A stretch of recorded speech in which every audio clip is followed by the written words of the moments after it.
Boa noite, o Roda Viva de hoje vai falar de sexo, de casamento, de machos e fêmeas, de fidelidade e de traição. No centro da nossa conversa, a sexóloga e psicanalista carioca Regina Navarro Lins, uma mulher que há mais de 30 anos pesquisa as relações entre homens e mulheres. Os temas de Regina são questões do cotidiano. Todo mundo quer ser sexualmente feliz, mas a grande maioria ainda se prende a conceitos e preconceitos que nenhuma revolução de costumes conseguiu resolver. Mãe de 2 filhos, casada pela 3ª vez, Regina Navarro Lins já publicou 10 livros, tem coluna em jornal e escreve em sites na internet. Uma prova de que seu assunto é popular e nunca se esgota. Para conversar com Regina Navarro Lins, estão comigo esta noite a jornalista Fernanda Colavich, editora de comportamento da revista Nova, e Dante Marcelo Galian, diretor do Centro de História e Filosofia das Ciências da Saúde da Escola Paulista de Medicina da Universidade Federal de São Paulo. Estão aqui também os titulares do Roda Viva, os jornalistas Augusto Nunes e Paulo Moreira Leite. O cartunista Paulo Caruso vai prestar muita atenção na nossa conversa para poder ilustrá-la direitinho. Ô, Regina, muito obrigada por ter vindo aqui. Eu estava falando que seu assunto nunca se esgota. Esse seu livro, por exemplo, A Cama na Varanda, já está na 5ª edição e aqui está escritinho Novas Tendências, edição revista e ampliada.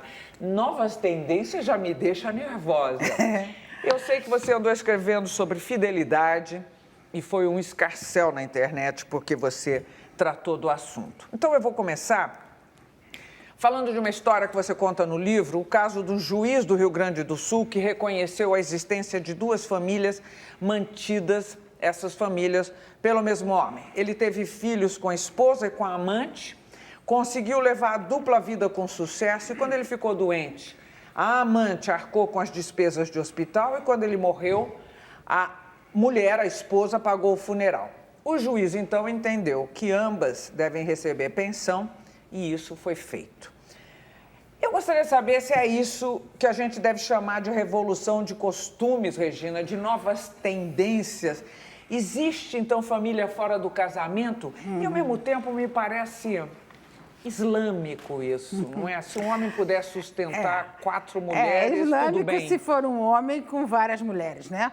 Mas acontece que as mulheres também estão querendo poder ter essa fartura, né? Tem uma tribo na Nova Guiné, um povo que cada mulher tem 6 maridos. Quando eu boto isso no Twitter, algumas mulheres gritam, que maravilha, eu vou para lá. Outras, Deus me livre, que horror. O que acontece é o seguinte, todos os movimentos de contracultura da década de 60 e 70, nós estamos ainda vivendo um processo de mudança das mentalidades. Então, quando eu falo assim das tendências, é porque essa questão da fidelidade, que todo mundo leva tão a sério, se ofende, alguns, né, quando você questiona, é uma ficção, na verdade, né? Quer dizer, todo mundo diz que acredita, que deve ser, mas a gente sabe que, na prática, apesar de todos os ensinamentos que a gente recebeu desde que nasceu, foi para você dirigir tua energia amorosa e sexual para uma pessoa só, a gente sabe que, na prática, não é bem isso que acontece. Mas, na prática, existe um período em que há essa fidelidade, em que essa fidelidade se dá muito naturalmente ou não? Há um prazo, há um vencimento, um prazo? Não, eu acredito assim, que na fase da paixão, que é uma fase que dura pouco, porque o problema todo está no amor romântico, na paixão romântica, né? O amor romântico começou no século XII, mas foi proibido no casamento. Os casamentos só podiam ser por razões econômicas e políticas, né? Voltou a ser uma possibilidade no século XIX, mas entrou para valer no casamento a partir de 1940, mais ou menos, com toda a força dos filmes de Hollywood para aquilo, né? Então, as pessoas passaram a querer casar por amor. O amor romântico é que traz essas expectativas de complementação total, de que um só tem olhos para o outro, que fusão, nada interessa se o amado não tiver, só pode se ter desejo por uma pessoa. Qual é a alternativa para o amor romântico? Olha, eu acredito que o amor romântico está saindo de cena o amor é uma construção social, como a sexualidade também, né? Ele está dando sinais de sair de cena e levar com ele essa exigência de exclusividade, que é uma característica básica do amor romântico. Mas nunca se casou tanto. Os jovens nunca se casaram tanto como agora. Olha, quando você nessa pesquisa que as pessoas estão casando mais, depois você vai ler assim, casamentos coletivos, casamentos mais baratos, segundos casamentos. Eu acho que as pessoas nunca separaram tanto. Né? Nunca separaram tanto. Acredito que a tendência do amor, as pessoas podem até continuar casando, mas o amor romântico está saindo de cena. Eu quero perguntar uma coisa aí, que é o seguinte: o amor romântico não é uma invenção arbitrária de um gabinete. É uma construção social de uma determinada sociedade e ele é coerente com a vida econômica, é coerente com o regime que a gente vive, é coerente com as nossas relações sociais. Daí você tem um casamento, não é porque as pessoas sejam fiéis ou não. Em geral, as pessoas são até hipócritas. Elas não são fiéis há muito tempo, certo? Porque essa infidelidade é uma coisa recorrente. Agora, num regime em que você tem, vamos chamar assim para usar os termos clássicos, você tem a propriedade privada, em que você tem a acumulação de patrimônio, que você tem a riqueza individual, como é que as pessoas vão, de repente, abandonar essa preferência? Fazendo o quê? Não. Como é que elas vão fazer isso? Olha só, no início as pessoas viviam em comunidades, né? Não existia o casal, a linhagem era materna, todos transavam, tanto até o Engels fala nisso. Isso, exatamente. Aí depois, quando surgiu a propriedade privada, e alguns historiadores colocam também quando o homem descobriu que participava da procriação, porque antes ele achava que a criança entrava no ventre pelo vento, né? Pelas grutas, enfim. Começaram a observar os animais e descobriram que o homem tinha participação na procriação. Então, a propriedade privada, aliada a isso, a mulher foi aprisionada. A partir daí, surgiu o casal e a mulher trancafiada, porque o homem queria ter certeza de deixar a herança para o filho. Exatamente, para o filho dele. A coisa veio vindo assim, os casamentos todos arranjados, né, por interesses econômicos políticos, ninguém podia casar por amor, casamentos por amor era uma tragédia, Romeu e Julieta, Tristão e Isolda, né, ninguém podia casar por amor, e veio vindo o casamento por questões patrimoniais mesmo. Quando chegou a partir de 1940, as pessoas começaram a querer casar por amor, mas aí já era um outro tipo de amor que estava entrando no casamento. Eu tive pacientes, que hoje estariam com 90 anos, que casaram obrigadas, que já conheceram o noivo no dia, no século XX ainda. Conheceram o noivo no dia do casamento. Então, o que está acontecendo? O amor romântico vem, dá sinais de estar saindo de cena. Agora, por que ele está saindo de cena? Porque a busca hoje é pela individualidade. Você é contra o casamento? Não, eu sou contra esse modelo de casamento. Quantas vezes você casou? Você está casado? Tá, eu casei 3 vezes. Agora tem uma coisa que eu depois você me explicar. Não, deixa eu fazer uma pergunta. Você deu volta, mas eu gostaria de ter uma resposta para isso. Como é que você muda isso se as pessoas continuam querendo acumular, se elas continuam querendo ter patrimônio e continuam ter certeza de que o patrimônio delas vai para o filho delas? Como é que você vai ter essa coletivização do casamento? Hoje existe DNA, Não, mas não mudou. Paulina, do outro século. Deixa eu perguntar se eu sou contra o casamento. Deixa eu explicar. Isso. Eu acho que um casamento pode ser ótimo, mas para isso as pessoas precisam reformular as expectativas que alimentam a respeito da vida dois, tipo, os dois vão se transformar num só, quem ama não tem tesão por mais ninguém, o amado vai ter todas as necessidades. Como deve ser, então, a união? Eu acho que as pessoas vão estar juntas pelo prazer da companhia, sem idealização, porque o amor romântico, a característica básica dele é a idealização. Você inventa uma pessoa, depois você passa o resto da vida querendo transformar a pessoa para se encaixar no que você inventou. Então, eu acho que o amor vai ser gostar da companhia, querer estar perto, ter projetos em comum, mas isso não vai implicar em controle do outro. Não vai, acredito eu que não vai ser uma preocupação se o outro transou ou não transou. O importante é você responder 2 perguntas. Me sinto amado? Me sinto desejado? Se a resposta for sim, eu acho que vai estar tudo certo.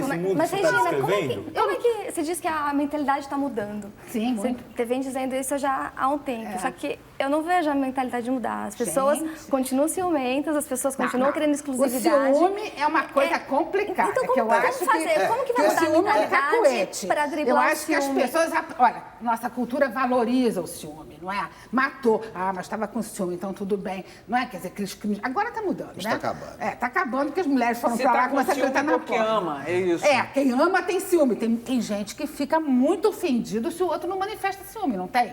Quer dizer, ciúme prova de amor. Eu acho que isso vai acabar. É uma coisa que está indo aos pouquinhos. Mas gente, como? as mentalidades... Eu queria saber o que tem que mudar, qual que é o Fernanda, estágio, de deixa eu falar com repente... você. As mentalidades da década de 60 para cá mudaram loucamente, mudaram muito. Tem gente que vira para mim, às vezes um jornalista me entrevistar e fala assim, mas você acha que a nossa sociedade está preparada para isso? As pessoas viviam nos anos 60, as pessoas viviam em comunidades, as pessoas, amor coletivo, acabou tudo isso, elas voltaram para o casamento. Não. Um grupo vivia a contracultura na prática. Um grupo. Eu tenho um monte de gente amiga da minha idade que nunca viveu a contracultura. Claro, mas, enfim. Um grupo vivia. Agora, na década de 50 e 60, se você imaginasse que dentro de algum tempo as moças não iriam casar virgens, ou que a separação seria algo corriqueiro, iam dizer que você estava louco. Naquela época, quando a Leila Diniz botou um biquíni grávida, foi um escândalo, não foi? Mulher grávida.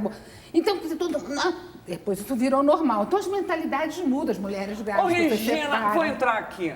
Fala. Olha, aí tudo vai por água abaixo a hora que você vê durante horas na televisão o mundo mesmerizado, bilhões de pessoas absolutamente encantadas com o casamento do William com a Kate. Ou, se você entrar nos canais a cabo, você vai ver o dia do vestido, que vão as mulheres experimentar os vestidos brancos. E aí eu fico assistindo, fascinada, e só se convence que aquele é o vestido, porque começa a chorar. Todo mundo chora. Por exemplo, Casamento do Príncipe. Até eu vi. Eu queria ver o que era aquilo. Eu queria ver o que era aquilo, como se casou igual a Lady Di, o que tinha mudado. Eu fui ver. Isso eu acho que é um festão, uma coisa dos resquícios dos contos de fada.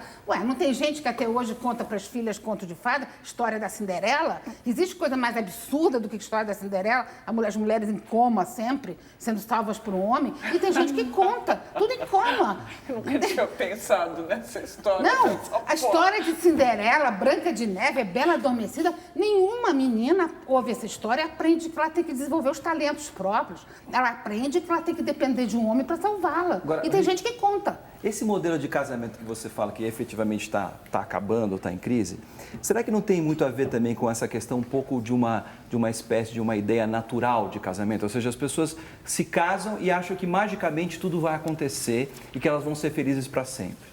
E de repente a gente começa a perceber efetivamente que para que você tenha uma relação de sucesso, vamos supor assim, se fala tanto de sucesso na vida profissional, na vida econômica, assim por aí, e todo mundo sabe que para isso é preciso investir. Mas a gente não vê essa mesma preocupação, por exemplo, na perspectiva da relação a dois. Pois é, mas sabe por quê? Porque as pessoas repetem o que elas ouviram. Quando eu coloco no Twitter, que o Twitter eu questiono, você sabe, né, Gabi? De hora em hora eu ponho um tweet sobre relacionamento amoroso, informações antropológicas, históricas, artigos meus, @Regina Navarro, quem quiser. E respondo às pessoas. No Twitter, quem me segue, são 15 mil e pouco agora, são pessoas que gostam dessas ideias. Então, defendem, retweetam. Agora, quando eu escrevi em outro lugar, que não é um lugar meu, né, que as pessoas vão para minha casa, as pessoas, então, gritam. A mudança das mentalidades, ela é gradativa, é gradual. Mas o que é, por lenta. exemplo, o Dante falou, não investem em tudo, mas não pensam que tem que investir. O que é investir num casamento? Não, mas olha só, eu diria então que o que elas deveriam investir no casamento é se libertar de um modelo romântico. Ou seja, aquilo que eu falei, os dois vão se completar, nada mais vai faltar, um vai ter todas as necessidades atendidas pelo... Sabe por que o casamento tem muito ódio, muita raiva um do outro?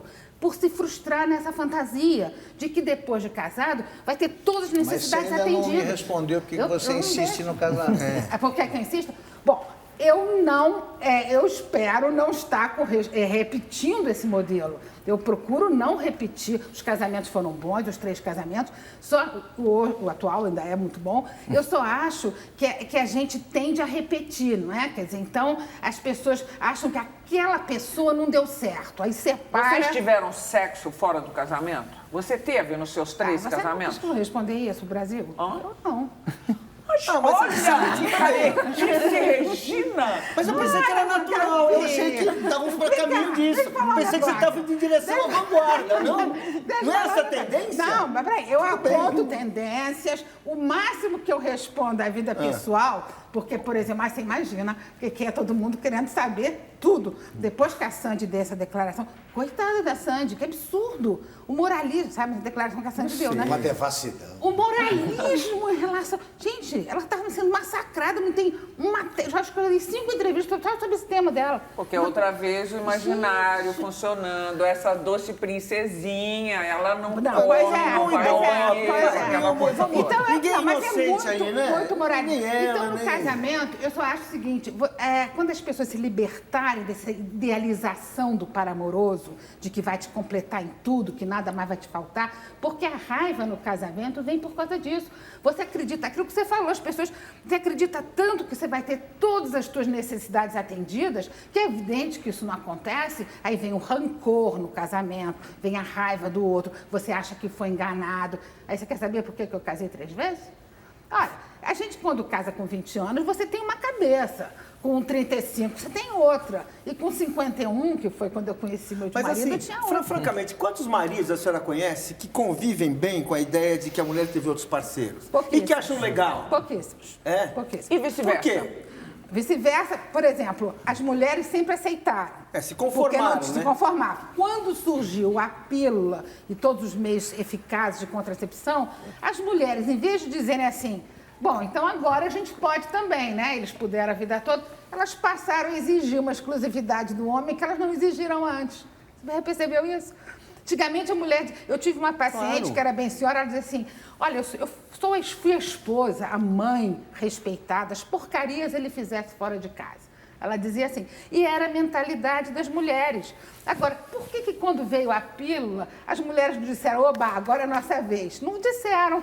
Ô, Regina, Inverteram, passaram a exigir do homem. E é né? possível se Claro, pensar porque uma elas passaram nova... a ter sexualidade, né? Passaram a ter uma vida sexual mais... Desculpa cortar isso. Só Não, pra... imagina.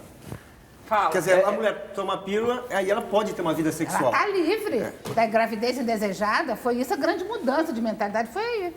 Não, o que eu queria te perguntar era o seguinte, de fato, você está insistindo nesse aspecto da desconstrução mesmo da ideia do casal romântico ou do casamento romântico e o desafio de se construir uma outra questão que não passa mais pela idealização. Isso. Tá?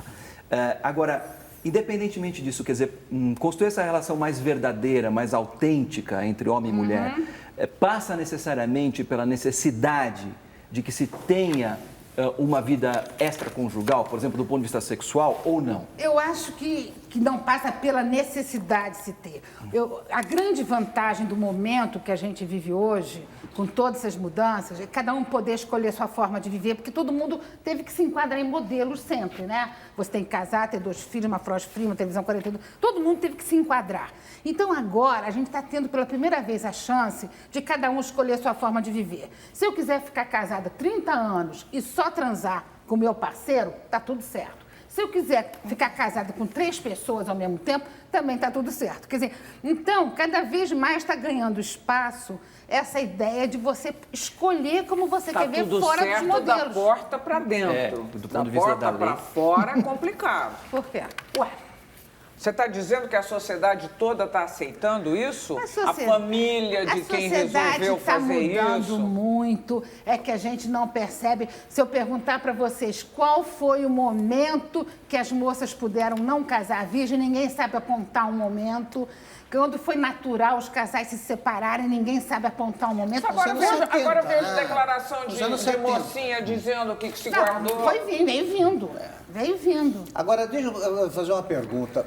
Você não admite a existência do que o Nelson Rodrigues chamava, com todo superlativo, né? Mas do amor além da vida e além da morte. Então, você não conhece nenhum casal Eu acho isso... que foi feliz o tempo eu todo? acho Isso é uma até- exceção. Não, eu acho que é uma exceção. Um casal que está bem, tem uma vida satisfatória do ponto de vista afetivo, sexual, de comunicação, tal. É que se sentem, os dois se sentem felizes. Você sabe qual é o percentual Isso. que as pessoas, os Qual estudiosos, é? já li em alguns lugares, de 3 a 5% dos Só. casamentos são muito bons. O Gaiarsa dizia assim, 3 a 5%, até 20% dá para ir levando.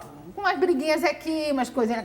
80% dos casamentos são difíceis. E eu acho que é por conta dessa idealização do par romântico. Você não acha, às vezes, que é um pouco de pretensão querer dizer por que as pessoas são felizes, por que elas são infelizes? Que isso não é uma coisa, assim, que, na verdade, é um pouco mais complicada do que você formular uma teoria e dizer assim, olha, são felizes porque elas acreditam nisso, são infelizes porque elas... Será que não tem, assim, até porque as pessoas mentem até em pesquisa, as pessoas mentem no consultório, as pessoas não contam, as pessoas não falam a verdade em nenhum momento. Mas olha só, deixa eu falar uma coisa pra você. Não é meio... Não, assim, agora eu vou organizar a família feliz, vou achar o amor feliz. Não.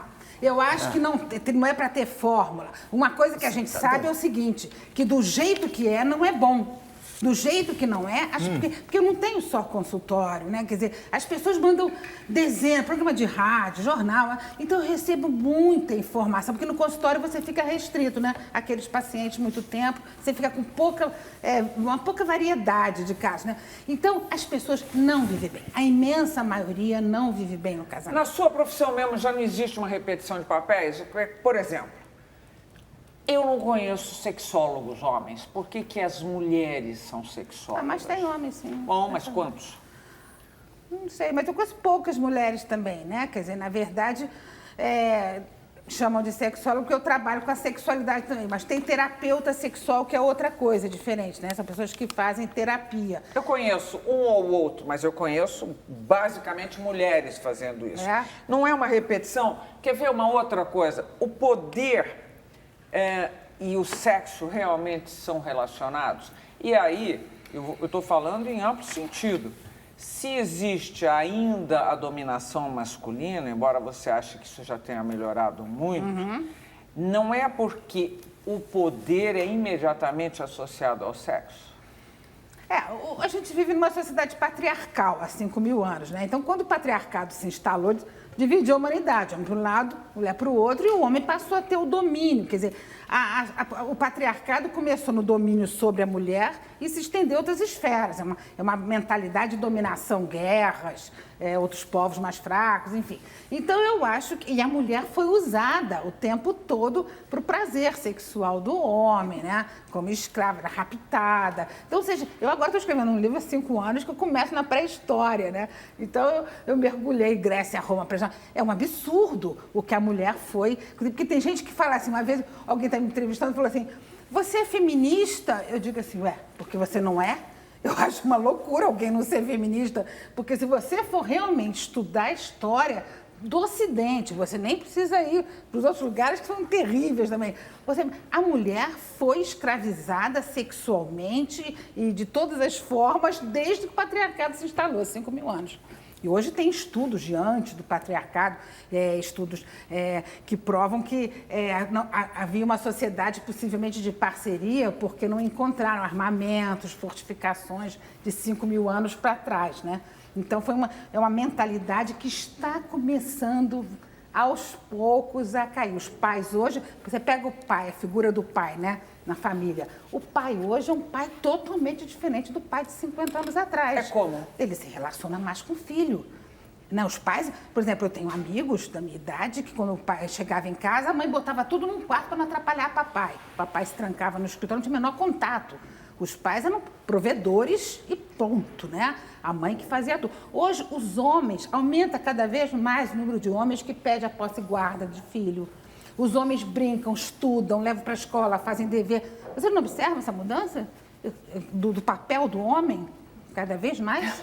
Eu observo, mas não vou responder isso a você. Você é a entrevistada aqui. Agora, Regina, mas para tua notícia, ou melhor, para teu conhecimento, você sabe que Bruna Surfistinha é recorde de bilheteria.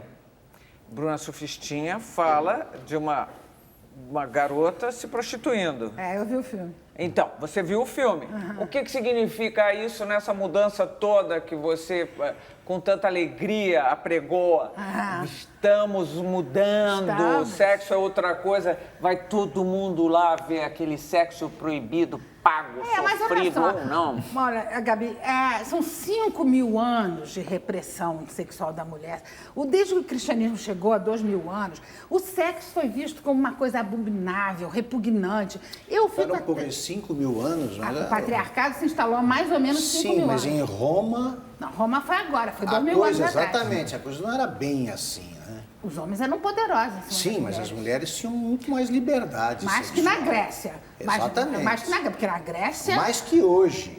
Mas, não, ô, Regina, mas que hoje não tinha, não. Ô, Regina, se As você... mulheres em Roma? Não, Será que tinha muito caso extraconjugal em Roma, né? Exatamente. Tinha uma coisa louca. Mas as Exatamente. mulheres saíam meio disfarçadas, tinha que ser acompanhada. e Todo depois- mundo comia todo mundo. Tradução, assim, literal. Mais A ou verdade é menos. essa. Porque... Ué, é verdade.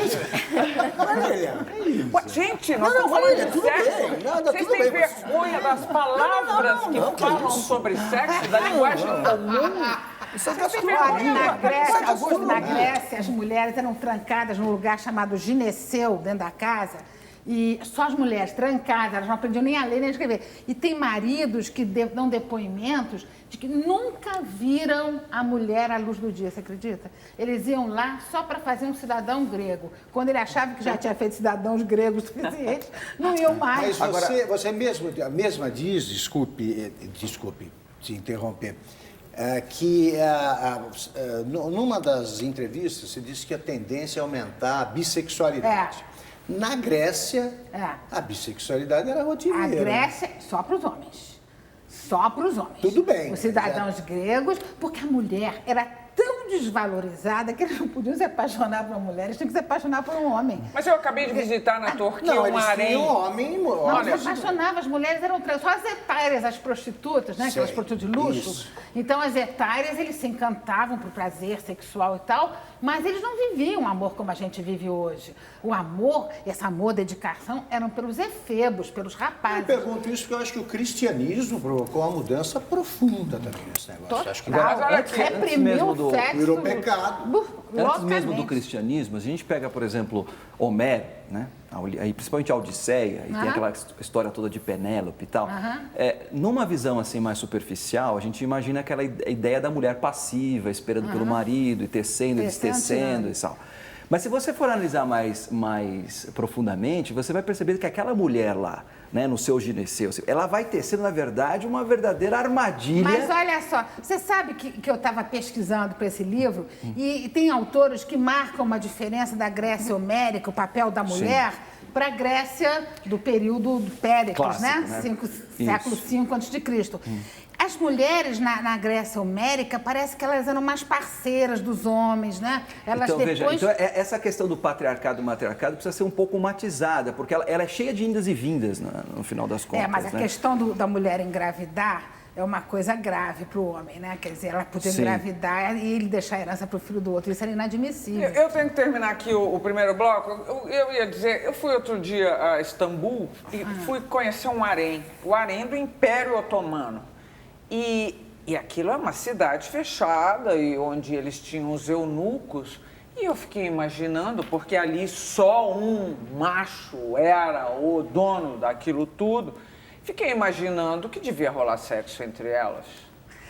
Entre as mulheres? Você sabe que tinha uma coisa muito interessante também que eu pus nesse livro novo. Na Grécia clássica, tinha os vendedores de pênis artificiais, né, de dildos. E as mulheres, aquelas mulheres que vinham todas trancadas, né, elas encomendavam, o cara ia lá, vendia montanhas de dildos. Século V a.C. Quer dizer, a Grécia clássica, né? Século V. Elas ficavam trancadas, os homens não davam a menor bola para as mulheres. E tinham os vendedores que vinham de Mileto, que era uma outra cidade, vendia quilos de dildos. Deixa eu terminar aqui o bloco. Que era de couro, Augusto, de couro. Comporte-se, Paulinha. Paulinha, você é muito antigo, sabia? Termina aqui o primeiro bloco com a sexóloga Regina Navarro Lins. E o Roda Viva volta logo depois do intervalo. Até já.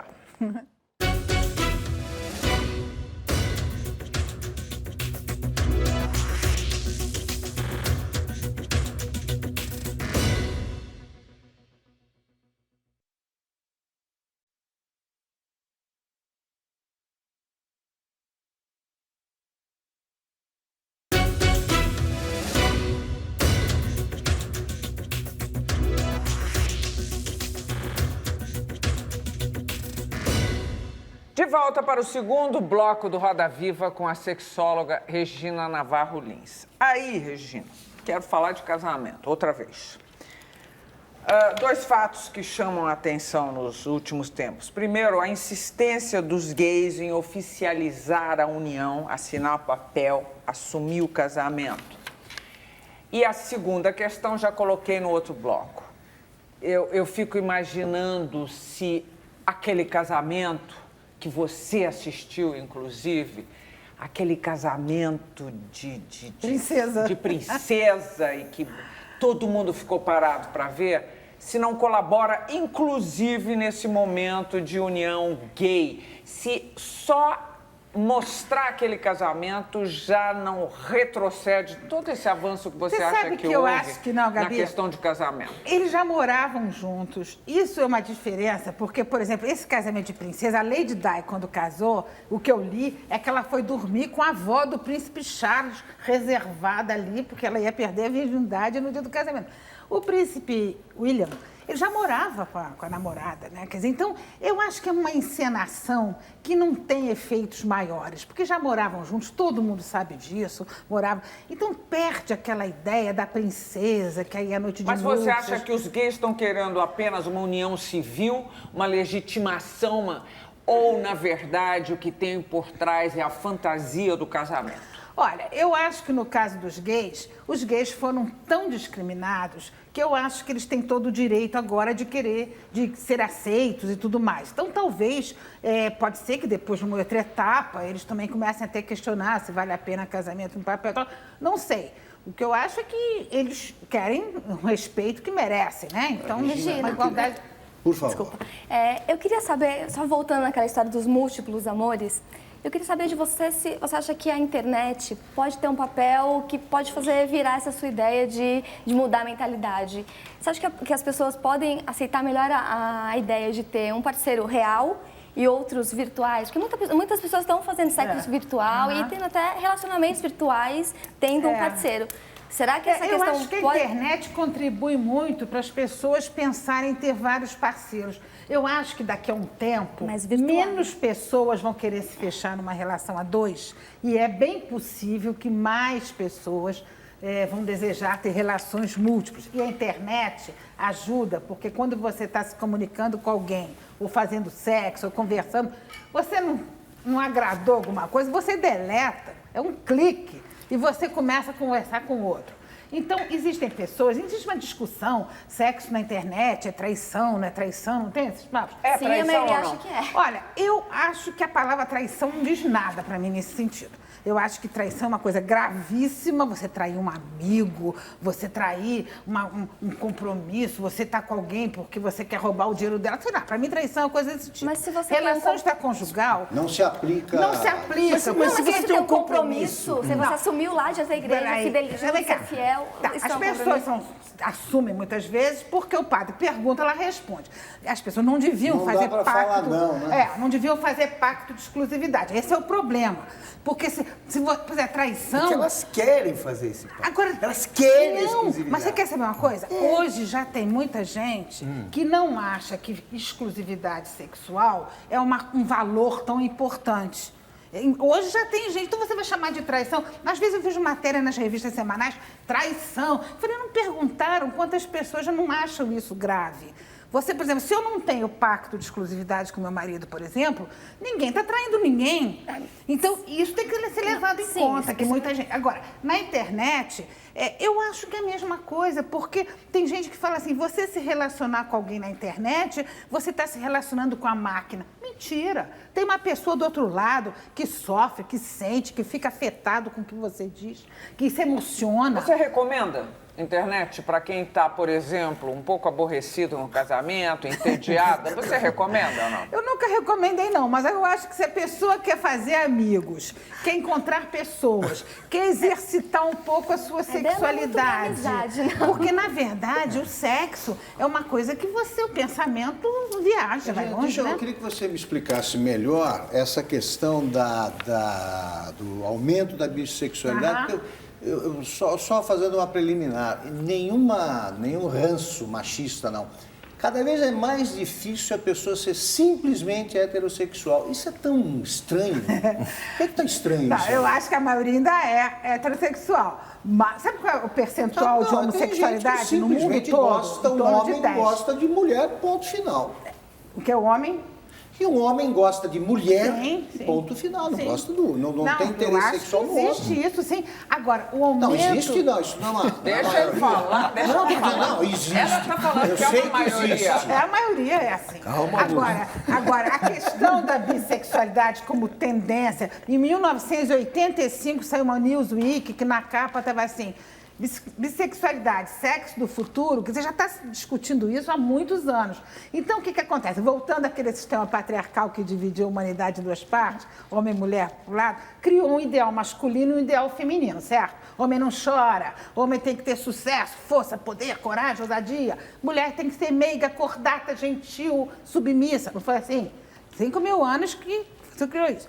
Agora, com a fronteira entre o masculino e o feminino se dissolvendo, com o fim do sistema patriarcal declinando, as pessoas não querem mais ter que reprimir aspectos da sua personalidade. Por exemplo... Mas e os hormônios? Não estabelecem isso também? Não. Nesse caso, não. Então, por exemplo, o homem não pode chorar, o homem não pode ser meigo, não pode ser emotivo, a mulher não pode ser forte, lutadora, porque isso era muito marcado. O homem não podia chorar. Bom, quando eu era criança, homem não podia lavar a cabeça com shampoo, só com sabão de coco, no máximo. Então, quer dizer, quando os homens hoje, as mulheres, estão querendo ser o todo. Eu quero ser forte e fraca, eu quero ser corajosa e medrosa, passiva e ativa, depende das circunstâncias, depende do momento. Nesse sentido, é que a gente caminha para uma androginia, onde não vai haver essa coisa marcada, masculino e feminino. Eu penso que não existem. Masculino e feminino são conceitos criados pela sociedade patriarcal para aprisionar ambos os sexos a estereótipos, né? Homem é assim, mulher é assado. Então, eu acho que está diminuindo essa fronteira entre masculino e feminino, as pessoas querem ser o todo e é possível, aí entra o aumento da bissexualidade, é bem possível que as escolhas amorosas não se deem mais se é homem ou mulher, mas muito mais pelas características de personalidade que te afetam, que têm a ver com você. Nesse sentido, que as pessoas possivelmente vão cada vez mais escolher homem ou mulher. Um momento homem, outro momento mulher. Pode ser. Tem alguma pesquisa, algum número que mostre que isso está aumentando? Quantas pessoas estão aderindo a esse estilo de vida? Eu nunca vi uma pesquisa todo mundo. nesse sentido, mas quando você trabalha com a história das mentalidades, você tem que ficar muito atento aos sinais. Eu me lembrei agora que vocês falaram de fidelidade e tal. Há 3 semanas eu vi uma capa da revista do New York Times, não sei se vocês viram uma capa, a revista que sai domingo no New York Times, a capa era questionando se a fidelidade é uma coisa boa para o casamento. E toda a matéria, o cara lá que estuda isso, estava dizendo que isso é irreal, que as pessoas têm que mudar. Então, são sinais. Estou dando só esse exemplo. Porque... Então, por exemplo, você pode me afirmar que os poligâmicos são mais felizes? Não, eu acho que ninguém pode afirmar isso. Eu acho que a gente sabe o seguinte, que as pessoas sofrem muito por conta de valores que elas aprendem, porque o negócio é o seguinte, a gente nasce, um monte de coisa colocada na nossa cabeça, não é isso? A gente vai recebendo, junto, escola, família, religião e tal. Quando você chega à idade adulta, você realmente não sabe o que você deseja mesmo, de verdade, ou o que você aprendeu a desejar. Então, o que acontece? As pessoas ficam nesses casamentos, muitas reclamam, são insatisfeitas, a insatisfação é muito grande. Então, a gente sabe que alguma coisa não está boa. Eu acredito... Bom, de acordo com você, os casamentos estão acabando cada dia mais rapidamente. Mas está mesmo. Isso aí é pesquisa mostra, que o aumento as separações estão cada vez durando, o casamento está durando menos tempo, Por quê? Mas as pessoas vão lá e casam de Por novo. quê? Sabe por quê? Mas casam outra vez, né? Sim, O número mas de por casamentos que está que dá? aumentando. Porque, olha só, antigamente ninguém separava, não é isso? Todo mundo vê 50 anos, até que a morte não separa e tal. Porque antigamente as expectativas em relação ao casamento eram outras. Então, se o marido fosse provedor, respeitador, se a mulher fosse boa dona de casa, boa mãe, estava tudo certo, não tinha motivo para separar. Você sabe que eu demorei muito tempo para entender por que meu avô achava um absurdo a minha tia, que era desquitada, cumprimentar o ex-marido? Eu não entendi, eu era adolescente, eu não entendia. Depois é que eu entendi, porque só se separava se fosse uma coisa gravíssima. Uma ofensa gravíssima. Então, se ele separou, como é que cumprimenta, entendeu? Então, hoje as expectativas são outras. As pessoas casam querendo prazer sexual e realização afetiva. Agora... Se alguma delas falha, se separa. Quer dizer, as separações começaram a surgir quando o amor entrou no casamento. Quando o amor não entrava, as escolhas eram familiares, não havia quase separação. Agora, Regina, essa questão que você estava falando um pouco de um caminho de androgenia, isso, em última análise, quer dizer, por um lado, você fala assim, bom, há um movimento igualitário, democrático, no sentido de você já não ter mais aquela posição de poder masculino, machista em relação à mulher, mas, por outro, você não vê também um caminho de empobrecimento nessa questão toda? Meio a um estilo admirável mundo novo, sim, digamos assim, no aspecto de que todo mundo fica igual, e que, inclusive, você já não consiga mais perceber as diferenças entre um homem e uma mulher. Por exemplo, eu estava lendo outro dia uma reportagem interessante de que as mulheres, elas veem com bons olhos que os homens hoje sejam mais sensíveis e que eles chorem, assim, mas nenhuma mulher gosta de homem muito chorão. Eu não suporto. Porque se o homem começa a mostrar muita fragilidade, o que ela está esperando ainda do homem é, de certa forma, uma certa dose de virilidade. Então, nesse sentido... Olha, você sabe que você está falando uma coisa? A Elisabeth Badinter, aquela filósofa francesa, ela fala um negócio muito legal. Ela fala que antes existiam os homens duros, né? Aí, com todos esses movimentos, surgiram os homens moles. E que, então, o que a gente tem que entrar é o equilíbrio, quer dizer, porque os homens ficaram sem saber, porque, na verdade, verdadeira, os homens estão vivendo meio que uma crise com essa mudança toda, porque fica meio sem saber como atuar, como agir. Por isso é que surgem os homens moles. Porque eu ouvi dizer assim, o homem tem que ser sensível, né? Tem que ser sensível. Aí chora o tempo todo. Eu acho que eu choro por desespero também. Regina, eu ia te perguntar isso. Você acha que os homens estão acuados com a liberdade sexual Acho que feminina? os homens que ainda não se libertaram do mito da masculinidade, porque existe o tal mito, força, sucesso, poder e tal. Quem não se libertou... Eu atendi um rapaz no consultório de 26 anos, super jovem, moderno, sarado, bonito. Ele sentou no sofá e começou a chorar, dizendo que estava pensando seriamente em suicídio, porque ele broxou 3 vezes. É terrível, né? Então, esse ideal masculino aniquila o homem, né? Quer dizer, claro que se ele broxou uma vez, a segunda foi já por preocupação, a terceira, então, nem se Mas fala. as mulheres estão exigindo isso ou não, eles estou não se dizendo, o cobram? homem, para corresponder ao ideal masculino, ele acha que ele não pode falhar nunca, porque ele fica com a autoestima abaladíssima. Então, quer dizer, os homens que já se libertaram de perseguir esse ideal, que já não estão mais preocupados em mostrar força, sucesso, poder, eles não estão com medo da mulher. Olha, outro dia Mas os outros estão. Uma bela atriz nossa, uma mulher muito inteligente, declarou, e claro, que sexo, primeira página de tudo. Estava na internet no dia seguinte. Somos todos bissexuais. E é isso? Olha, o Freud dizia que sim, né? Que nós todos bissexuais, que mais ou menos por 5, 6 anos, pelas relações com mãe e pai, você vai definindo. Tem outros que dizem que sim. O Kinsey, olha que besteira, o Kinsey. O Kinsey jamais.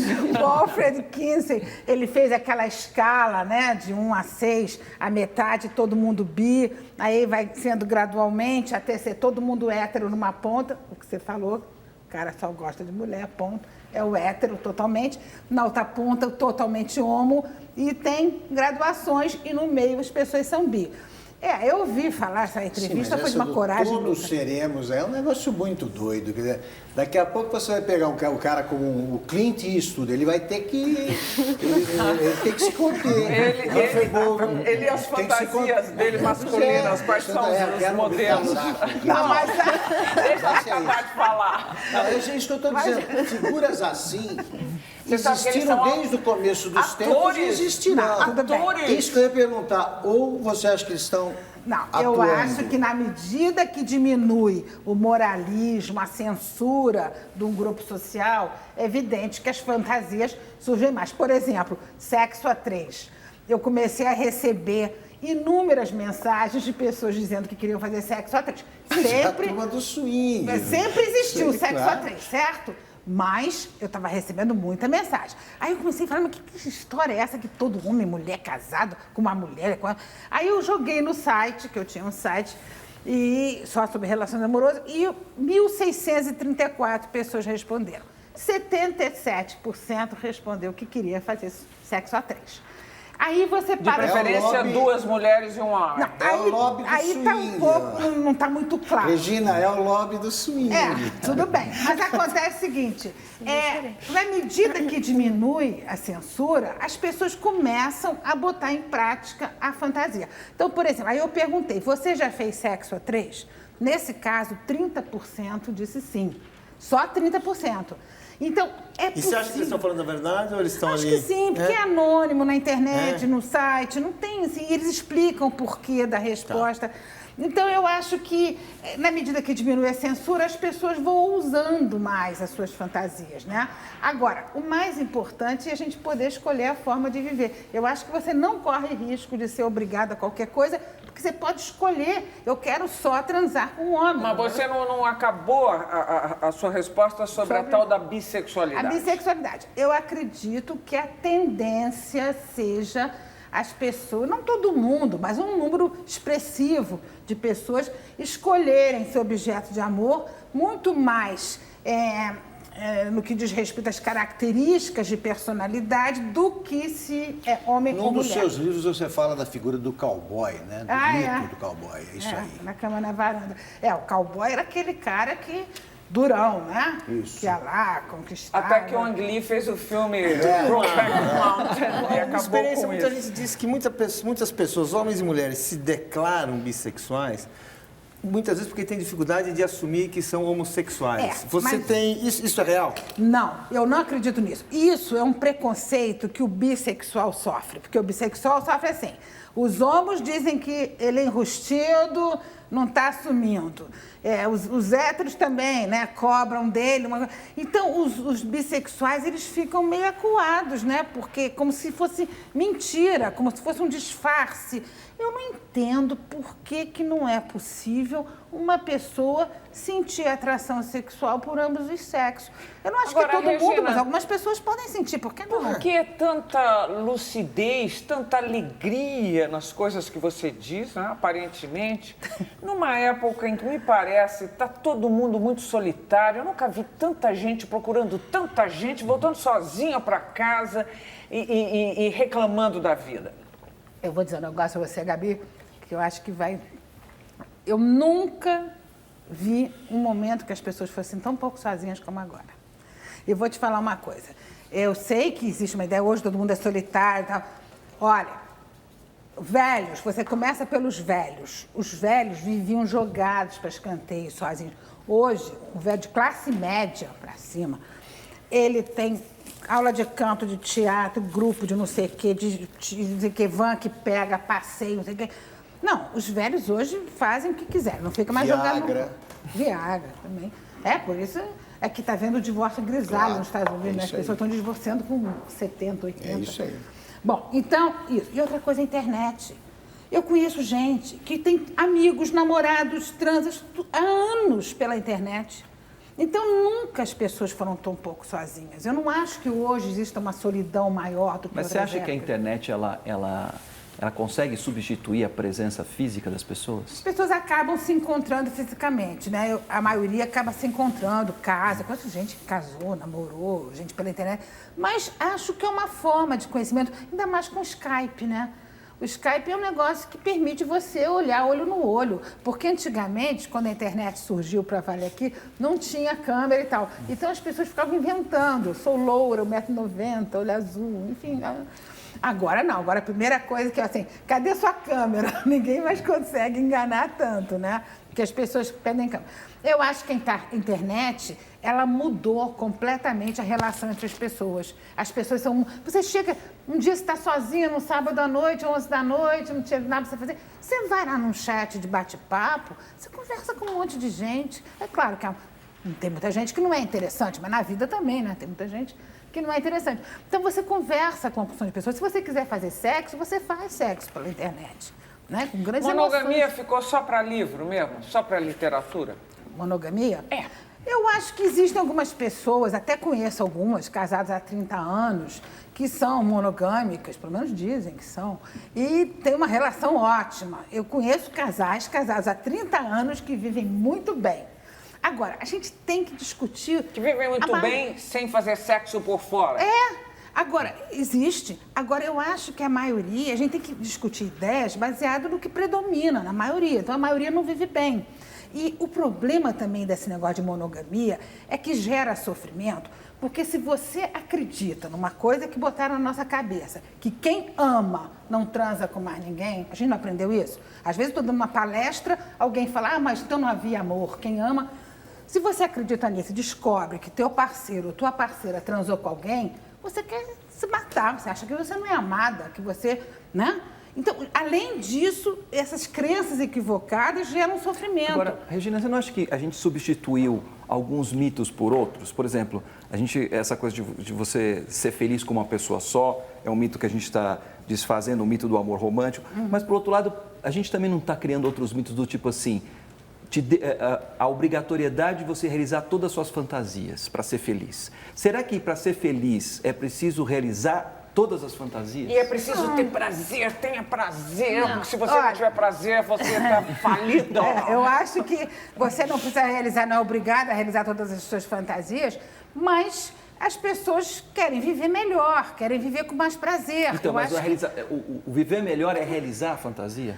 Não sei se fantasia, mas eu acho que viver melhor é você ter prazer nas suas relações amorosas, relações de amigos. Mas prazer é bom, Gabi. Você não acha que as pessoas estão superestimando o sexo? Todo mundo tem a obrigação de fazer sexo 5 vezes por semana, de gozar 5 vezes por transa. Olha, vou dizer uma coisa pra você. E se você não atinge esse objetivo, você se sente mal, essa história frustrado. de dizer de ditadura do orgasmo, de que as pessoas hoje são obrigadas a ter orgasmo, é um absurdo. Porque o orgasmo é o maior prazer que um ser humano pode experimentar, um prazer físico que o ser humano pode experimentar, é orgasmo. Não falei só de ninguém orgasmo, precisa não, obrigar ninguém, frequência não. sexual. Todo mundo quer. Vocês conseguem imaginar alguém transando e dizer assim, hoje eu não quero orgasmo, obrigado. Existe isso?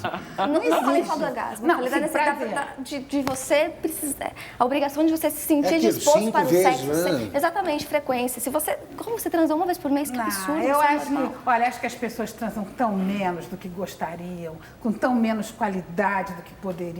Eu acho que as pessoas trabalham muito mais do que gostariam. Eu acho que aí há um outro jeito de o número de pessoas isso. casadas que não faz sexo com o marido é enorme. Pessoas, às vezes eu atendo uma pessoa legal, não, a gente não faz sexo há 3 meses, há 8 meses. Eu recebo mensagens de homens dizendo assim, eu adoro sexo, agora minha mulher já está 8 meses sem fazer sexo comigo, ela está sempre dizendo que está cansada. E eles ficam arrasados, né? Então, quer dizer, eu acho que o modelo de casamento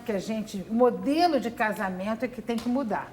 Esse modelo é que leva... Mas você ainda não peraí, foi gente, o eu vou ter que modelo. terminar. Está trabalhando demais, está difícil. O modelo de casamento, ele é criado. Ele é criado pela tua Ele é vida. criado, não, ele é imposto a você desde que você nasce, o modelo, tá certo, né? mas ele, para ele mudar, você tem que precisar mudar a tua vida, senão você não vai poder. Refletir e mudar suas crenças. Não é muito ideal isso? Vamos refletir e mudar o modelo de casamento? Não, mas tem que mudar o modelo de casamento. Casamento é uma questão social, cada época foi de um jeito. Não, então, você precisa mudar as condições materiais dessa época. Não, precisa mudar teu trabalho, precisa mudar a tua educação, mas precisa aqui ter a outra gente coisa. está falando de relações amorosas e casamento. Então eu acho que as pessoas têm que... Porque o Tem que mudar se é esforçar difícil. pra Sabe mudar. por que é É difícil? Porque o novo assusta, o novo gera insegurança, as pessoas, apesar da insatisfação, se agarram aos modelos conhecidos, não é assim? Você está insatisfeita, mas está ali, 2 náufragos se agarrando. Vocês se agarram por medo. né? O medo, a tal da solidão. Bom, termina aqui o segundo bloco do Roda Viva, animado, claro, com a sexóloga Regina Navarro Lins, e nós voltamos daqui a pouquinho. Até já.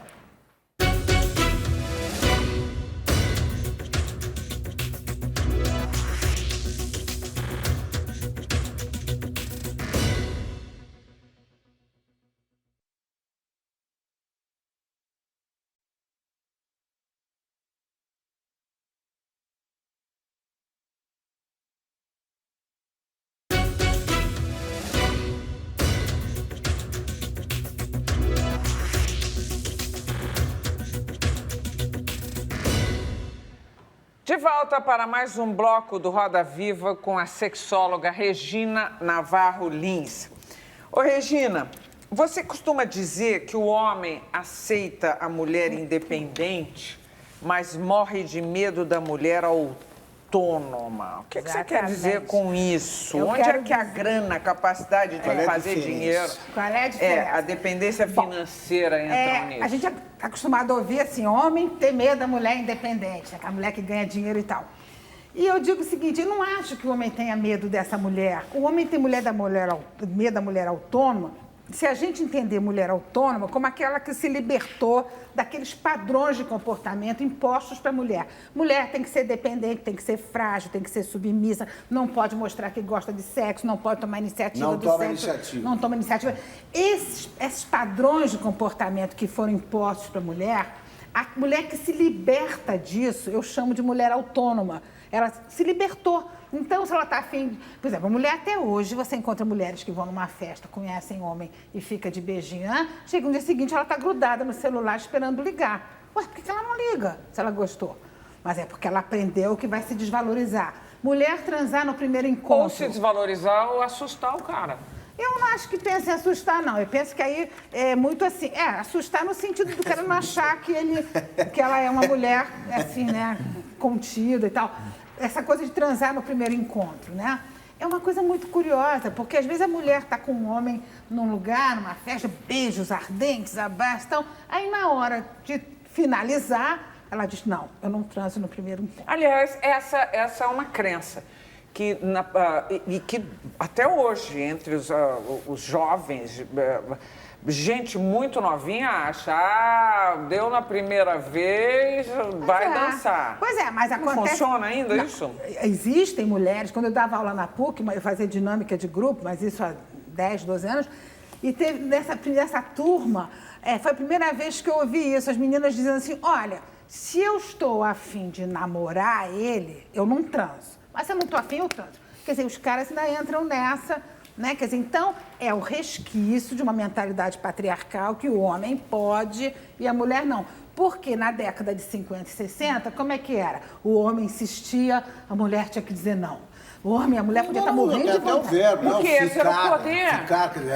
Porque esse era o mais poder. fácil. Isso não era a detenção do poder feminino, era só nessa hora, regulava o sexo, aí ela ficava dona da situação. Não, ela ficaria mal falada, Gabi. Na década de 50, mas também 60... tinha um poder. Estou outra vez falando sexo e poder. Eu acho que é o único momento em que a mulher tinha um poder disputando numa época extremamente machista, ela disputava no poder quando ela sonegava. Vai dizer que não. Não, existe até mulheres que usam isso, né? Eu até fiz um artigo chamado Sexo Usado como Arma, né? Que é o cara fica morrendo de desejo e ela acha que assim o período vai de manter. sedução demora mais. Mas né? o início da prostituição foi isso. Quando a mulher era oprimidíssima há milênios, ela tinha só o corpo dela para fazer frente, controlando as necessidades sexuais masculinas, né? Aí ela ganhava presentes, joias, tecidos, telas e tal. Então, isso é o início da prostituição. E para falar de prostituição, tem uma coisa muito curiosa, que quando eu lancei a pergunta, a mulher deve dividir a conta do motel com o homem, aí que entra a mulher autônoma. A mulher autônoma não tem o menor problema de dividir a conta do motel. Ué, por quê? Ela foi ter prazer também, não foi só dar prazer. tem mulheres que ficam muito iradas com essa história de mulher dividir a conta e jogam argumentos do tipo, que absurdo, eu já gastei em depilação, já gastei em não sei o quê, já gastei... Faz sentido. Faz sentido. Que é o Clint Eastwood da esquerda. Então, resumindo, enquanto a mulher achar... Porque tem mulheres que dizem assim, eu não me incomodo de rachar restaurante, cinema, mas motel, né? O que ela quer dizer com motel, né? Quer dizer, então, ela não vai ter prazer junto com o homem, é como se ela estivesse sendo usada. Então, o cara tem que pagar. Então, esse resquício é inconsciente, mas fica nas mentalidades, né? Mas aí, Regina, não seria uma coisa um pouco, no sentido quase de uma vingança? Quer dizer, me vingar do homem pegador é eu me transformar numa pegadora, digamos assim. E aí eu fico pensando assim, em que medida isso está trazendo efetivamente uma verdadeira emancipação ou uma igualdade, ou simplesmente nivelando por baixo nessa questão? Ou seja, você tem um feminismo que, na verdade, é uma espécie assim, de um machismo às avessas. Eu não vejo isso, não. Eu sei que, por exemplo, muitos críticos do feminismo diziam que a mulher, então, para conseguir ser respeitada numa empresa, ela falava grosso, andava... né? Eu acho que a gente está chegando, que isso já foi no início, talvez, até... Mas eu não vejo isso, não. Eu acho que as mulheres têm tanto desejo quanto os homens. Então, a gente pegando o lance do primeiro encontro, né? De transar no primeiro encontro. Se ela foi a uma festa, ficou de beijo e abraço, o cara sentiu o desejo de completar a transa, por que ela não? Aí você tocou uma questão interessante. É igual o desejo da mulher e o desejo do homem? Olha, que eu saiba, é igual, até onde eu sei. Alguém vai dizer que não tem testosterona, que isso, que aquilo... Eu não sei, eu acho que as mulheres têm muito desejo sexual e reprimem muito mais o desejo. A gente passou a vida inventando amor para poder justificar o sexo. Sexo só com amor. As mulheres repetem isso. Tem mulher que repete o sexo como se sexo fosse uma coisa menor. Sexo pelo sexo fosse ruim.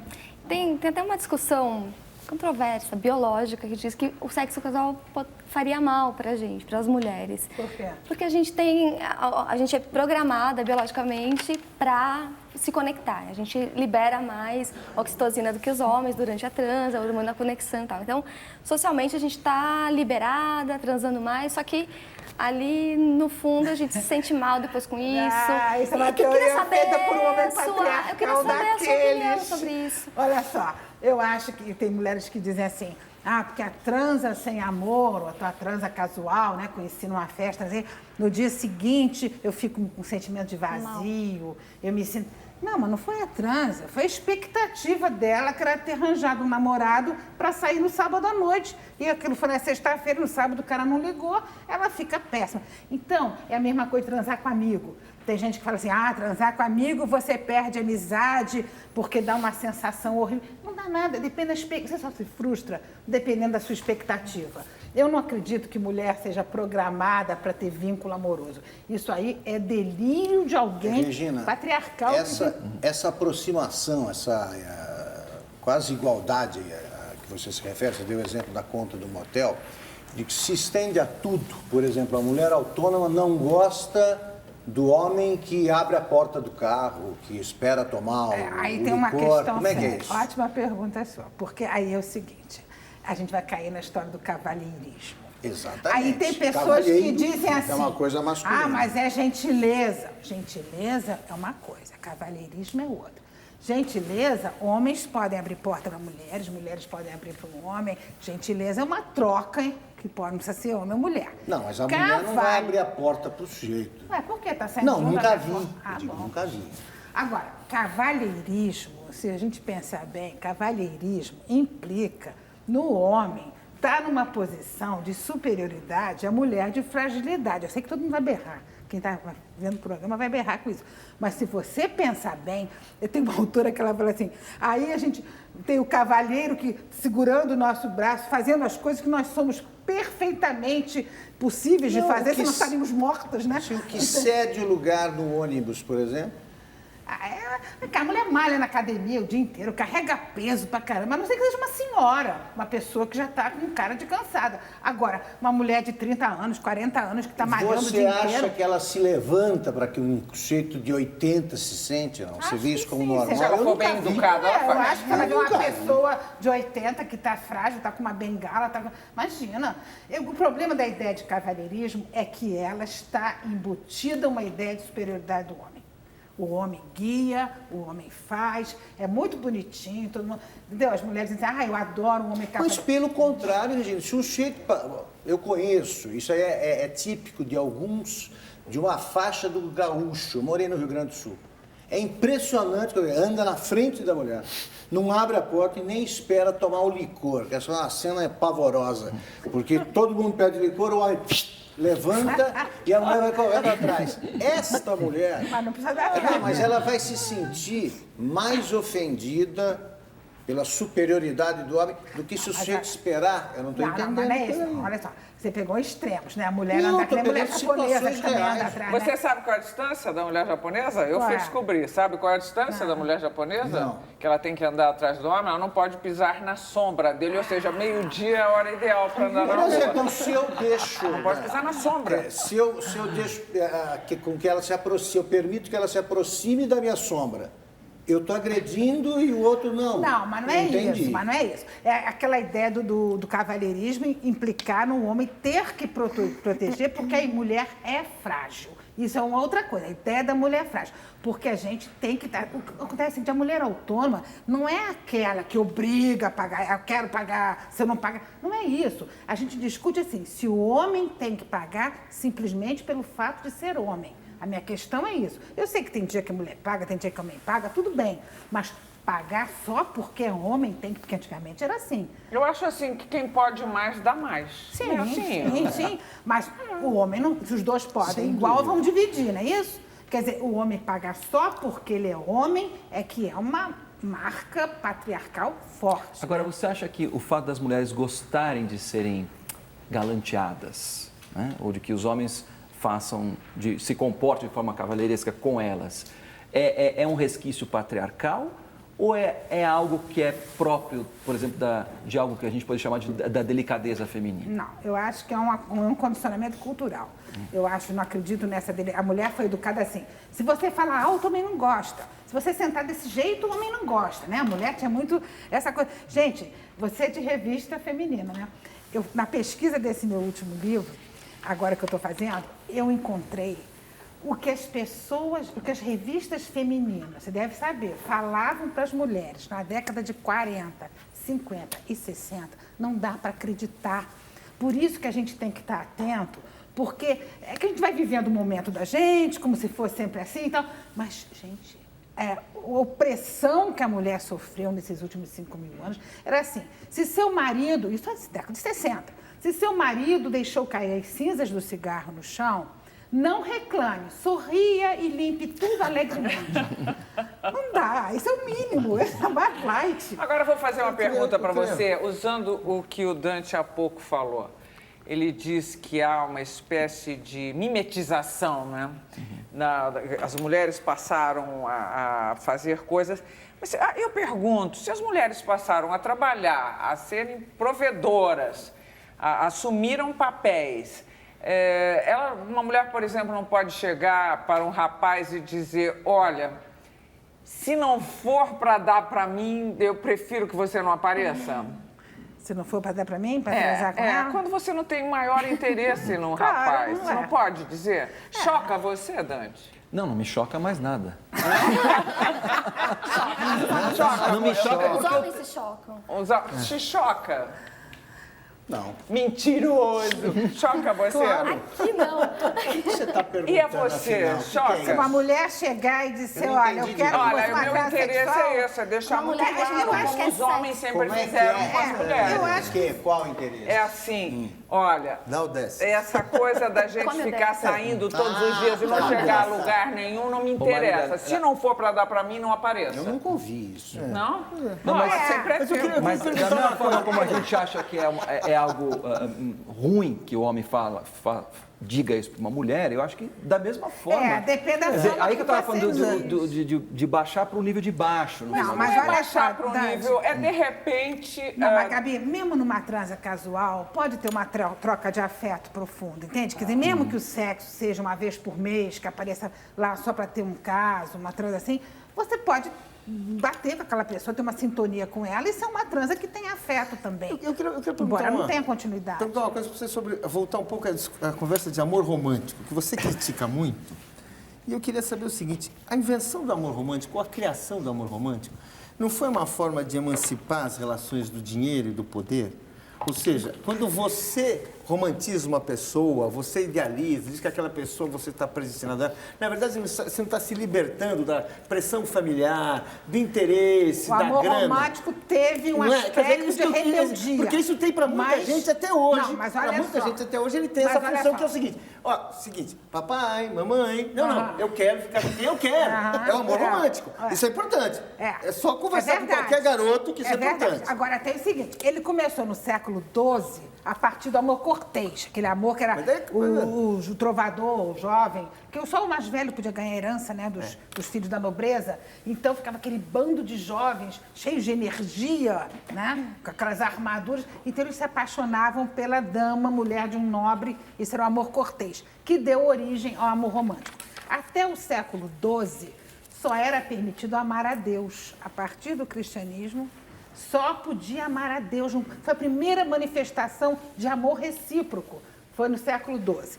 Aí o amor romântico veio, mas não tinha essa do cara dizer papai, mamãe, vou lá porque eu tô amando. Isso é hoje. Sim. Aí era proibido, né? Era proibido. Amor romântico, amor pela escrava. É. Não, amor romântico são esses amores que atravessam convenções. Ele teve um aspecto de rebeldia quando quis romper da decisão dos pais. Concordo com você. Mas hoje não tem mais isso, porque a nossa cultura, o século XX, quando entrou o século XX, foi um século obcecado pelo amor.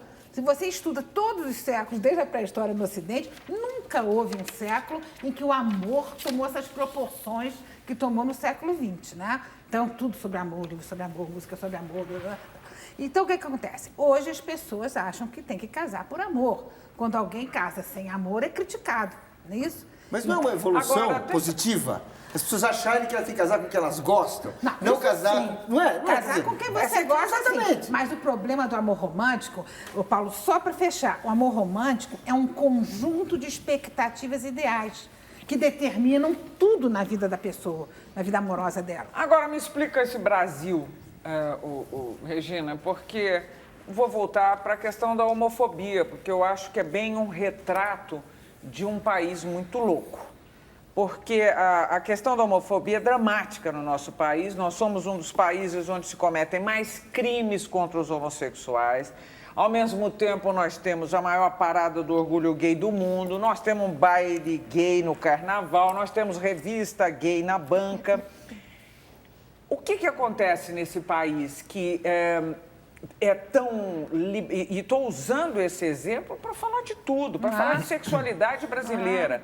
O que acontece nesse país? Eu acho que existem forças opostas, né? Quer dizer, existem pessoas que já romperam com esse moralismo todo e percebem que ser homossexual é uma coisa absolutamente natural, tanto quanto ser hétero, tá? Que já se libertaram disso, né? Tem uma história que é muito contada na Guerra do Vietnã, um soldado que foi expulso da Forças Armadas Americanas porque era homossexual. Então, ele deu uma declaração, né? As Forças Armadas, o Exército me condecorou porque matei dois homens e me expulsou porque amo um, né? Então, quer dizer, existe um movimento para que as pessoas percebam que é apenas mais uma forma de relação amorosa e sexual, que não é pior, não é menor, nem nada. Agora, eu acho que existe uma divisão. Quer dizer, existem pessoas muito moralistas, tem muitos homens... De onde vem essa reação raivosa? Pois é. O que a gente percebe é que em muitos casos de eu mato homossexual, eu faço, eu pego, não sei o quê, são pessoas homens que se mobilizam ao ver aspectos homossexuais no outro, que eles identificam neles e ficam com ódio, porque você ser homossexual numa cultura patriarcal é um absurdo, um escárnio e tal.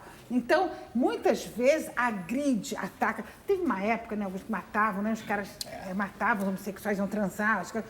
Quer dizer, eles Como veem teve no uma outro- época? Hoje em dia, Matam ali, batem com Não, sim, mas lâmpada na Avenida transar, teve uma Paulista. época que estava muito comum, iam transar com homossexual e O matavam. garoto de programa. De programa, que é. depois mata. Então, eu acho que, por exemplo, um cara que é heterossexual, tranquilo com a orientação sexual dele, ele vai agredir um homossexual pra quê? Então, vou fazer a pergunta diferente. O Brasil propaga um peixe que não vende? É isso que eu estou perguntando. Não, eu acho que essa nossa propaga- sexualidade, Não, o país do liberalidade. carnaval, Eu a acho que liberalidade. propaga dois aspectos opostos, né? Quer dizer, como nos Estados Unidos é partido ao meio, a gente, nesse aspecto moral, a gente é muito partido ao meio. Eu acho que existem pessoas realmente que estão buscando romper com os preconceitos, romper com o moralismo, e outras que ficam assustadíssimas com o que Mas vai assim, ser o mundo. como Tem linha que geral, você considera que assim, o Brasil é um país onde não existe pecado, não existe pecado do lado de baixo do coador? Você acha que nós vivemos uma sociedade assim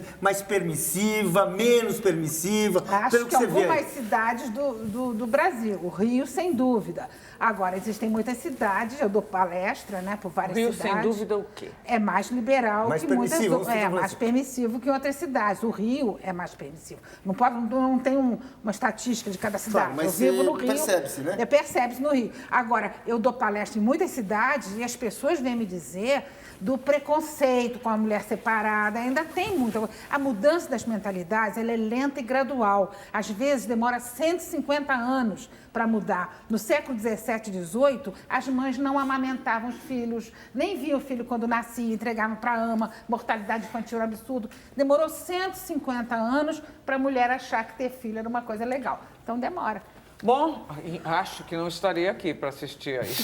Daqui 150 anos. Não, pode ser um pouquinho menos dessa vez. Termina aqui o terceiro bloco do Roda Viva com Regina Navarro Lins. Nós voltamos já já.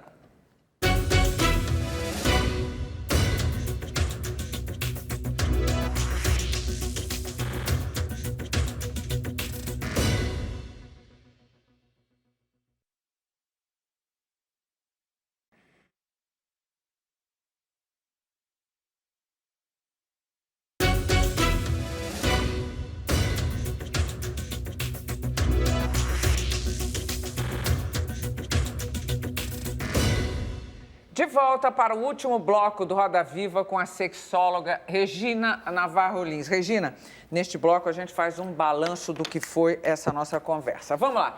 Fernanda, querida, o que você achou do programa? Foi respondida em tudo ou tem alguma dúvida? Não foi respondida, mas eu queria te perguntar, você disse que o casamento é onde menos se faz sexo. Isso não é mais culpa só das mulheres hoje em dia. Assim, eu trabalho numa revista feminina e eu recebo muitos e-mails e reclamações de leitoras que têm um apetite sexual muito maior do que o dos homens. Ah, meu marido não dá conta, eu quero todo dia, ele não quer. O que aconteceu? As mulheres realmente estão querendo mais sexo e os homens menos? Ou elas só estão com mais liberdade para falar que elas querem? Agora, o que está acontecendo? O que os homens estão com tanta dor de cabeça agora, Regina? Dante, o que achou do programa? Eu gostei muito. Claro, as questões... Me surgiram mais questões do que respostas, mas eu acho que esse é o objetivo mesmo da coisa, né? Você me falou uma coisa que muito interessante, uma frase que você disse, e em cima dessa frase eu queria te fazer uma pergunta. Você colocou, o amor foi a obsessão do século XX. Eu te perguntaria, o sexo não seria a obsessão do século XXI? Pelo menos no seu início, como a gente está vivendo agora? Paulinho Moreira Leite, entre suas muitas dúvidas sobre sexo, o que é que você quer perguntar? Perguntar não, uma coisa, eu gostei do programa. Tem uma questão que eu queria perguntar, porque na minha visão, a sexualidade tem um componente muito grande inconsciente. Então a gente fica falando de pensar, reavaliar, medir de novo, questionar um modelo. A gente fala que existem modelos, mas como é que a gente coloca isso se isso tem a ver com o nosso inconsciente? Como é que é isso? Augusto Nunes. Gostei também, só queria saber da Regina se esses pontos de vista, essas deduções, conclusões a que você chegou, se elas se restringem às grandes cidades, Rio, São Paulo, ou se elas se estendem ao interior do país. Quer dizer, eu nasci numa cidade muito pequena, é sempre mais conservadora. Continua ou é tudo igual? Caruso. A charge que você escolheu, olha lá. Eu aprendi muito sobre o amor material, esse que diz que, na pergunta do Dante, se a androgenia empobrece. Bom é homem duro. O amor digital, você pode sempre fazer um download. E o amor romântico é aquilo que Augusto Nunes faz com ninguém, tia. Ai, que ótimo. Bom, respondo então? Vamos lá. Olha, os estudiosos dessa área e vários trabalhos apontam que para cada mulher que perde o desejo sexual pelo contrário, para cada homem que perde pela mulher, 4 mulheres perdem pelo marido. E eu tenho uma experiência, eu tenho 38 anos de consultório, fiz agora fora as palestras, né? E eu vejo que um número enorme de mulheres ama o marido, não quer se separar, chega e diz, olha, melhor companheiro, melhor, né? Mas não tem vontade de fazer sexo com ele. Aí, só para terminar, aí as pessoas perguntam, mas por que isso acontece? Eu acho que é o seguinte, excessiva familiaridade, excessiva intimidade, aquela coisa que todo mundo sabe. Agora, acho que tem um vilão nessa história, a cobrança de exclusividade. O casamento se presta a uma dependência emocional muito grande entre as partes, né? Então, se você sabe que o seu parceiro depende de você, tem pavor de te perder, tá ali, não tem sedução, não tem conquista. O mínimo de insegurança talvez seja necessário para uma mulher ficar 20, 30 anos com desejo pelo marido. Eu acho que esse pacto de exclusividade tem que ser repensado porque ele atrapalha muita coisa. Dante. Ele fez sobre o século XXI. Olha, eu acho que as pessoas fazem menos sexo. Eu acho que você encontra mulheres, por exemplo, de 40, 50, 60 anos e no casamento fazem pouco e fora do casamento fazem pouco. Eu conheço um número enorme de mulheres de 50, 60 e hoje de 70, porque toma reposição hormonal, né?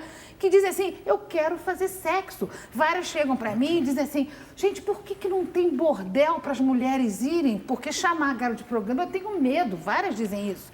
Então, eu não acho que as pessoas façam muito sexo. Se pensa muito em sexo, porque sexo é muito bom, dá muito prazer e as pessoas gostam. Aliás, todos os estudos na área dizem que para você ter uma vida saudável, você tem que ter sexo frequente. Eu fiz uma pesquisa para escrever um artigo sobre isso em vários países do mundo. Bom, então eu acho que as pessoas precisam fazer mais sexo do que elas fazem. Você falou do amor do inconsciente. Do modelo, como é que eles começam eu acho, Paulo, que a cultura molda o nosso inconsciente também. Quer dizer, se você pegar uma pessoa de 3.000 anos, o inconsciente dela é outro. Então, eu acho que esses valores que a gente vai absorvendo, a censura, né, que a gente recebe dos pais, da sociedade, vão moldando a repressão dos nossos desejos, nossas culpas e nossos medos. Interior e cidade grande. Tudo igual. Eu acho, Augusto, que é uma mentalidade do Ocidente. Do Ocidente. Pode ter uma diferença de uma cidade maior, um pouquinho, mas a TV Globo está em tudo, as novelas estão em tudo. Quer dizer, as pessoas, os valores, né? Por exemplo, homossexualidade, as novelas apresentam isso de uma forma, né, legal e tal. Quer dizer, muita gente já está mudando a mentalidade. Pode demorar mais um pouquinho, mas eu acredito que as mentalidades do Ocidente é que estão sendo afetadas. Foi bom para você, meu bem? Foi muito bom.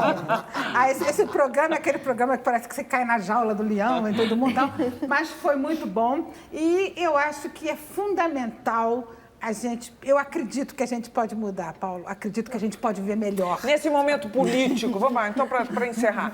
Esse momento sociopolítico em que vivemos, qual seria um ideal sexual para um país como o nosso? Eu acho que as pessoas, elas têm que viver de forma mais satisfatória, né? Sexualmente, que diminuísse a repressão, a sexualidade, que menos tabus, menos preconceitos, menos moralismo, menos preocupação com a imagem, que foi uma coisa característica da década de 50, eu me lembro, era criança, mas aquela preocupação, o que os outros vão pensar, né? Tem gente que ainda está preso a isso. Agora, mais do que tudo, as pessoas têm que refletir, questionando essas crenças, esses valores e deletando o moralismo e preconceitos em várias áreas, se quiserem viver melhor. Agora, para viver melhor, tem que ter coragem, porque não é fácil você refletir e mudar uma coisa que você ouviu desde que nasceu. Obrigada, querida. Obrigada, Dante. Obrigada, Fernanda. Obrigada, Augusto. Paulinho. Tá mais tranquilo. Caruso, muito obrigada e obrigada a vocês e boa noite.